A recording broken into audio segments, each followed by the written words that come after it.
Assalamualaikum warahmatullahi wabarakatuh. Perkenalkan, nama saya Filzah Khairia dari Prodi Pendidikan Matematika. Pada masa pandemi saat ini, sangat berdampak kepada keberlangsungan hidup masyarakat Indonesia, terutama pada masalah perekonomian. Banyak pengusaha-pengusaha besar yang mengurangi karyawan atau bahkan memberhentikannya. Alhasil dapat meningkatkan angka pengangguran yang berimbas kepada penghasilan mereka yang menurun, sedangkan kebutuhan yang mereka harus cukupi adalah tetap. Yang kedua yaitu masalah pendidikan. Pada proses belajar mengajar di sini harus menggunakan daring, yaitu dalam jaringan, karena akibat keterbatasan aktivitas masyarakat. Masalahnya, untuk para pelajar-pelajar yang berada di pelosok daerah, mereka terkendala sinyal, atau bahkan mereka tidak mengerti teknologi sama sekali. Mirisnya, mereka jadi kesulitan dalam menerima pembelajaran dari guru. Peran pemerintah di sini sangat dibutuhkan. Terlebih jika pemerintah mau memfasilitasi pelajar-pelajar yang berada di pelosok negeri, seperti mensosialisasikan tentang teknologi pembelajaran daring, maupun memfasilitasi dengan menyediakan fasilitas Wi-Fi. Dengan seperti itu, pendidikan akan merata dan para pelajar akan mendapatkan haknya untuk mendapatkan pendidikan.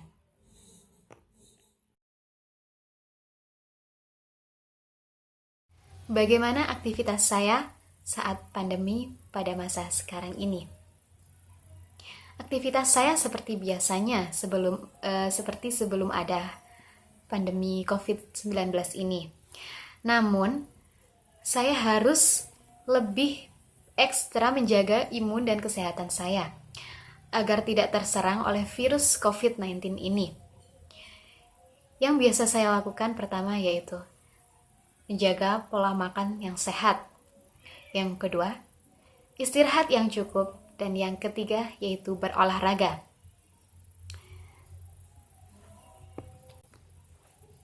Namun, pada saat pandemi saat ini, ada beberapa hal yang berbeda, di mana kita, jika ingin bepergian, kita harus menggunakan masker, harus tetap menjaga jarak, dan selalu mencuci tangan dengan sabun.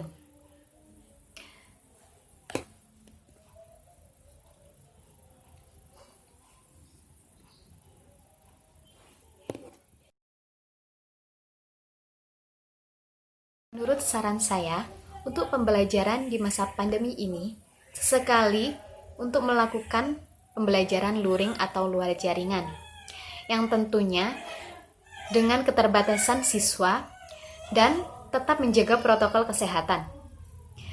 Mengapa demikian? Karena tidak semua siswa paham dengan materi yang diberikan melalui pembelajaran daring. Sehingga, pada pembelajaran luring ini, siswa bisa bertanya langsung kepada guru bagaimana tentang pembahasan materi yang belum mereka pahami, dan guru bisa menjelaskan secara langsung kepada siswanya. Namun, jika ini tidak bisa dilaksanakan, kita bisa menggunakan pembelajaran melalui virtual, yaitu bisa melalui Zoom atau Meet. Jadi pembelajaran melalui Zoom dan Meet ini bisa dilaksanakan beberapa kali dalam pertemuan. Karena di sini interaksi antara guru dan murid sangat diperlukan, karena dapat menimbulkan chemistry dalam pembelajaran. Jika murid sudah mengenali gurunya, mereka bisa dengan mudah menerima materi yang diterangkan oleh gurunya tersebut. Sedangkan mereka yang tidak pernah mengenal gurunya maupun tidak pernah bertatap muka langsung dan mereka hanya menerima materi-materi lewat file ataupun lewat PPT. Menurut saya itu sangat tidak efektif karena sebagian dari siswa Tidak semuanya bisa memahaminya secara individu. Mereka juga butuh penjelasan dari seorang guru.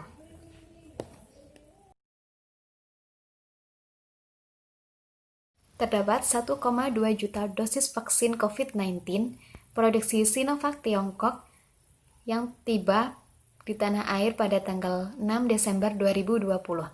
Terdapat 4 kandungan yang ada dalam vaksin tersebut. Yang pertama yaitu antigen. Antigen merupakan bakteri yang dilemahkan untuk melatih tubuh melawan penyakit pada masa datang. Yang kedua yaitu adjuvan, yaitu merupakan substansi pendukung yang memperkuat respon imun terhadap antigen. Dan yang ketiga yaitu pengawet. Jadi, di dalam vaksin tersebut juga terdapat pengawet yang memastikan vaksin tersebut tetap efektif. Dan yang terakhir yaitu stabilisator yang merupakan pelindung vaksin selama penyimpanan dan saat pendistribusian. Sebelum vaksin tersebut didistribusikan, vaksin harus melalui tahap-tahap pengujian. Yang pertama yaitu tahap BPOM dan yang kedua yaitu uji label halal dari MUI. Setelah tahap pengujian, vaksin akan didistribusikan kepada sasarannya. Untuk sasaran pertama yaitu nakes atau tenaga kesehatan. Terdapat 1,3 juta nakes dalam 34 provinsi yang akan menjadi relawan percobaan vaksin COVID-19 ini. Dan terdapat 17,4 juta pelayanan kesehatan yang akan diberikan vaksin tersebut. Terdapat 440.000 nakes dan 23.000 vaksinator yang akan mendistribusikan vaksin tersebut kepada sasarannya. Sebelum mereka melakukan pendistribusian vaksin, mereka akan melalui pelatihan yang secara virtual. Dan sebelum pendistribusian vaksin, pemerintah akan melakukan sosialisasi kepada masyarakat mengenai vaksin atau mengenai vaksin tersebut.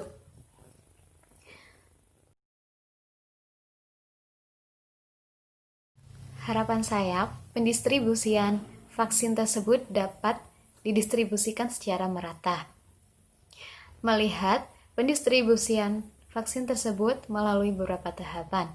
Untuk tahap yang pertama, yaitu vaksin akan didistribusikan kepada para tenaga kesehatan maupun mahasiswa yang sedang menempuh profesi kesehatan.